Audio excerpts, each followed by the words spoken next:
అండోయ్ నేనండి బాబు మీ కోనసీమ వంటలకునండి. ఈరోజండి బూడిద గుమ్మడికాయ హల్వా అండి. ఈ హల్వా కానీ చేసి పెట్టామంటే అండి మాటలు లేని వాళ్ళు కూడానండి మాటలు కలిపి బ్రహ్మరథం పట్టాల్సిందే అండి. అంత బాగుంటుందండి. రండి చేసేద్దాం పక్కా కొలతలతో.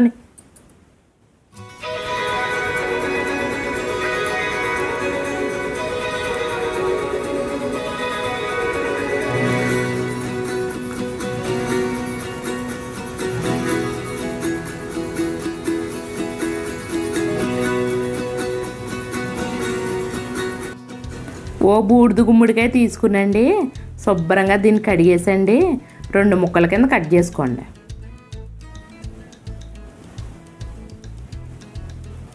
ఇలా కట్ చేసుకున్న తర్వాత అండి ఇందులోని విత్తనాలు ఉంటాయి కదా, అది తీసేసండి శుభ్రంగానే. క్యారెట్ తురుముకునేది ఉంటుంది చూసారా మనకి, దాంతో శుభ్రంగా తురిమేసుకోండి. ఇదిగో చూపిస్తున్న విధంగా తురిమేసుకోండి. మన క్యారెట్ ఎలా వస్తుందో చూసారా, అలాగ వస్తుందండి. అదిగోండి అలాగా శుభ్రంగా తురిమేసుకోండి.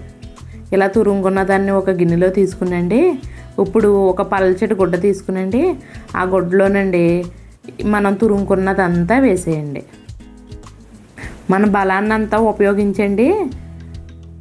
నీరు మొత్తం పోయేలా చేయాలన్నమాట అండి. నీరు లేకుండా ఇది ఉండకని తయారవుతుంది చూడండి. ఇలా ఉండకని తయారైందండి ఒక ప్లేట్లో పెట్టుకోండి. ఇప్పుడండి ఒక ఎడల్పాంటి బాండీ పెట్టుకునండి. 2 చెంచాలు నెయ్యి వేసి బాగా వేడెక్కిన తర్వాత అండి మనం ముందు సిద్ధం చేసుకున్నాం కదండి బూడిద గుమ్మడికాయ ముద్ద, అది వేసేసి బాగా వేపుకోవాలండి. దీంట్లో పచ్చివాసన పోయేదాకా కొద్దిగా నీరు కూడా ఉంటుందండి, ఆ నీరు శాతం కూడా పోయేదాకా వేపుతూనే ఉండాలండి. వేపడం కానీ మానేస్తే అడుగుపట్టేస్తుందండి, అందుకని వేపుతూనే ఉండాలి. ఇలా కొద్దిగా రంగు మారి కొద్దిగా ముదురు రంగు రాగానేనండి చూడండి కొద్దిగా ముదురు రంగు వచ్చింది కదా. ఇప్పుడు పంచదార తీసుకోవాలండి. నాకు 4 గ్లాసులు అయిందండి అది, అందుకని నేను 1 గ్లాసు పంచదార తీసుకున్నాను అనమాట. పంచదార అందులో వేసేసండి బాగా కలిపేయండి. పంచదార పాకం పట్టుకోవచ్చు కానీనండి ఇలా సులువుగా ఉంటుందనండి వేసాను. టేస్ట్ అయితే చాలా బాగుంటుందండి. దగ్గర పడి పాకం అంతా దగ్గర పడి చూడండి ఇలా తయారవుతుందండి. దగ్గరికి వచ్చిన తర్వాత అండి ఇప్పుడు ఫుడ్ కలర్ అండి, కొద్దిగా రంగు కోసం కొద్దిగా రంగు తీసుకునండి 2 బొట్లు, కొన్ని నీళ్లు పోసండి కలిపేసి దాంట్లో పోసేసుకోండి. మీకు రంగు అవసరం లేకపోతే మానేయచ్చండి, కొద్దిగా వేసండి కలిపేసుకోండి. అంతే అండి. చూడండి దగ్గరికి అయిపోయింది కదా. ఇప్పుడు ఒక 1/2 చెంచా అండి యాలకుల పొడి కూడా వేసేసండి బాగా కలిపేసుకోండి.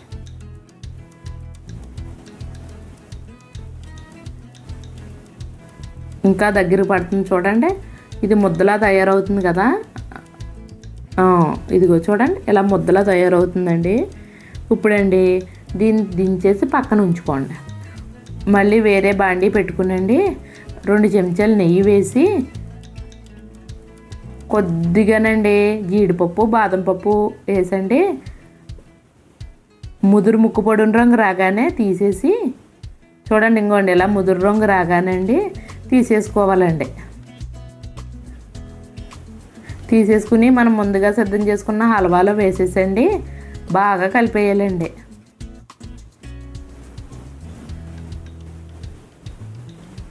అంతే అండి, మనకి ఎంతో రుచికరమైన బూడిద గుమ్మడికాయ హల్వా రెడీ అయిపోయిందండి. సరేలే కానీనండి, నేను చేసింది నచ్చినట్లయితే అండి షేర్ చేసి సబ్స్క్రైబ్ చేసుకోండి. ఉంటాను మరి.